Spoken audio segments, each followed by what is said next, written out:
Sindh high court Karachi circuit bench पारां 138 assistant कमिश्नरनि खे double cabin गाॾियूं ॾियण वास्ते ॿ अरब रुपया सिंध जे खज़ाने मां जारी थियण वारे नोटिफिकेशन बाद अदालत स्टे ऑर्डर जारी करे छॾियो।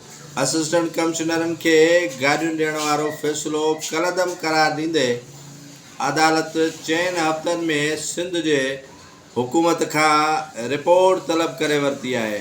Sindh high court Karachi circuit bench में जमायत इस्लामी जे MP मोहम्मद फारूक हिकु आइनी पटिशन दाख़िल कई जंहिं में हुन मौक़िफ़ ॼाणायो त सिंध हुकूमत जो इहो क़दम इंतिहाई गैर ज़रूरी आहे ऐं इहो खज़ाने ते बोझ आहे। खज़ाने ते बोझ एवज़ ॿ अरब रुपया असिस्टेंट कमिश्नरनि जे शाहाना गाॾियुनि जे ख़रीदारीअ ते ख़र्च थियनि पिया, उन करे इन खे रोकियो वञे। अदालत हुकुम जारी कयो त इहा रक़म न जारी कई वञे ऐं रक़म न ॾिनी वञे। 4 हफ़्तनि जे अंदरि रिपोर्ट फ़राहम कई वञे।